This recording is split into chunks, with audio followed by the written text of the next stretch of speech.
আসসালামু আলাইকুম। আমরা এখন আছি বাইমাইল মাঠে। তো মাঠের প্রস্তুতি চলতেছে, আমাদের সাথে আছেন আদিম ভাই। ভাই কেমন প্রস্তুতি চলতেছে? জি ভাই, আলহামদুলিল্লাহ। আমাদের যারা আছে পোলাপান তারা অনেক সুন্দর কাজ করতেছে। এখানে দেখতে পাচ্ছেন আপনি, রং করা হচ্ছে বক্স করে। তারা আজকে সারাদিন অনেক পরিশ্রম করেছে। তো কালকে কেমন খেলা পাবো আমরা? আমরা তো প্রচুর এক্সাইটেড, কারণ দুইটা মনে করেন যে অনেক ভালো ভালো টিম ফাইনালে গেছে। এইদিকে আছে ফাইনালে কারা আছে? ধেরুয়া একাদশ আর গুরাইল একাদশ। তো সেরা দুইটা হ্যাঁ, টিম আছে। তো যাই হোক, আমরা দেখতেছি খুব আনন্দের সাথে মাঠের যে সাজানোটা চলতেছে, আর এই পাশ থেকে আমরা ড্রোন রেডি করতেছি। কালকে ফুল কাভারেজ পাবেন, সাথে থাকবেন আমাদের। তো সেরা একটা মুহূর্ত বর্তমানে মেন হচ্ছে যারা আয়োজন করে এদের কিন্তু মেন খেলাটা উদ্দেশ্য না, মেন হচ্ছে সবাই মিলে যে আনন্দ সহকারে মাঠটা সাজানো, একত্রিত হওয়া, এটাই হচ্ছে মেন উদ্দেশ্য। তো দেখতে পাচ্ছেন এইগুলো কিন্তু টাকা পয়সা দিয়ে হয় না, এগুলো সবার একটা ভালোবাসা থাকে, নিজের এলাকার প্রতি একটা সম্মান থাকে, শ্রদ্ধা থাকে। তো কত সুন্দর করে মাঠটা সাজানো হচ্ছে। তো ওই পিছনের যে কষ্টগুলো এইগুলো কিন্তু কেউ দেখায় না, কখনোই দেখায় না। শুধু মাঠ দেখেন, সৌন্দর্যটা দেখেন, কিভাবে করে এই জিনিসটা কেউ দেখে না। তো বাইমাইল মাঠটা এখন এই অবস্থা দেখতেছেন, কালকে দেখবেন কতটা সুন্দর। তো যারা জানেন না যে কয়টায় খেলা, তো আগামীকাল 1:30-এ অনুষ্ঠিত হবে এই জমকালো ফাইনাল খেলাটি। তো আমরা সাথে থাকবো, আপনারাও ইনশাল্লাহ সাথে থাকবেন। তো শেয়ার করবেন, জানাই দিবেন ম্যাক্সিমাম সময় খেলা কখন হয়, কোথায় হয়, এটা অনেকে জানে না।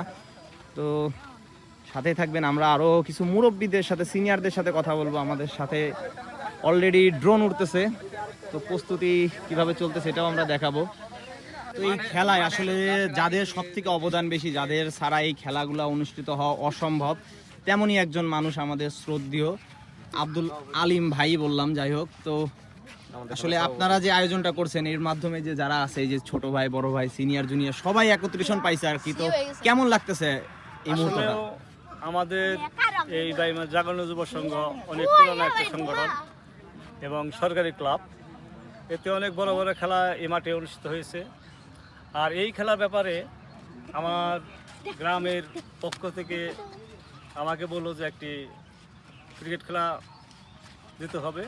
তখন আমি তাদেরকে উৎসাহ দিয়ে আমি তাদেরকে বললাম যে টিপি এবং ফ্রিজ দিয়ে খেলাটা, তাতে অনেক বড় আয়োজন করা হয়েছে।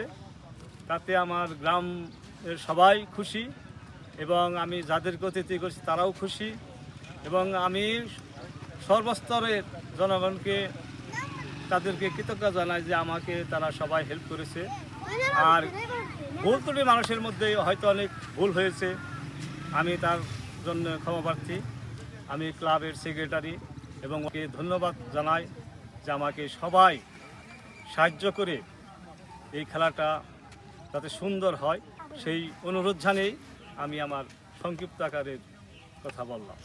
এরপরে আরো বড় বড় কিছু আশা করবো আপনারা, যারা শুধু ক্রিকেট না, ফুটবল হোক, বিভিন্ন অনুষ্ঠান হোক, অবশ্যই সাপোর্ট করবেন আমাদের। অবশ্যই আমার তরফ থেকে বা আমার গ্রামের তরফ থেকে বাইমাইল জাগরণ যুব সংঘের পক্ষ থেকে আমি পরবর্তী স্টেপে আরো উন্নত মানে বা অনেক বড় ফুটবল খেলার সিদ্ধান্ত নিয়েছি। আপনারা গার্জেন থাকবেন, আমরা বাদ বাকি যারা আছি আমরা চেষ্টা করব, শুধু আমাদের সাপোর্ট করবেন ইনশাআল্লাহ। তো যাই হোক, দেখতেই পাচ্ছেন কতটা উৎসাহের সাথে কাজগুলো চলতেছে। তো আগামীকাল 1:30-এ অনুষ্ঠিত হবে জমকালো একটি ফাইনাল। সবাইকে আমন্ত্রণ জানাচ্ছি। অবশ্যই কাল সাথে আছে আরো দুইজন সিনিয়র মানুষ। তো ভাই একটু পরিচয় করাই দিন। এটা হচ্ছে আব্দুল ওয়াহাব খান, আমাদের সিনিয়র বড় ভাই, আর হচ্ছে লাল মিয়া শিকদার, গোড়ায় মুক্তিযুদ্ধ বিষয়ক সম্পাদক। তো যাই হোক, আপনারা দুইজন তো অনেক দিন ধরে আছেন এই ভাই ব্রাদারদের সাথে, সবার সাথে। তো কেমন হতে যাচ্ছে এই আয়োজনটা? খুব সুন্দর, মানে আয়োজনটা খুব সুন্দর। এবং আমাদের এই খেলার মাঠে বিগত অনেক আগেও খেলা হয়েছে এবং এই তারিখেও খেলা হবে ইনশাল্লাহ। খুবই সুন্দর হইতেছে, আগামী দিনেও সুন্দর করব এই আশা ব্যক্ত রাখি, এবং ভবিষ্যতেও এই ফুটবল খেলা দেওয়ার চিন্তা ভাবনা আছে, ফুটবল খেলাও দিব। তো এইটুকুই বলা। আচ্ছা, আপনি যদি কিছু বলতেন। আমি আর কি বলবো, খেলা নিয়ে কি আপনি কি আপনার তো ভালো লাগতেছে? হ্যাঁ, আমাদের ভালো লাগতেছে। আমি ছোট্টকালে থেকেই এই খেলাধুলার মধ্যে সংযুক্ত। যাই হোক, আমাদের সাথে থাকেন, এই যে ভাই ব্রাদার সাথে আছেন, এটাই অনেক বড় কিছু যে আপনারা সিনিয়ররা আমাদের সাথে আছেন, এটাই আমাদের পাওয়া। শুধু সাথে থাকবেন, সাপোর্ট করবেন, আর কিছুই চাই না আপনাদের দ্বারা। এইটাই আমরা। তো কালকে তো থাকবেন নাকি? অবশ্যই সাপোর্ট করেন। তো আগামীকাল সবাই থাকবেন, সবাইকে আমন্ত্রণ জানাই, ছোট বড় সবাই থাকবেন।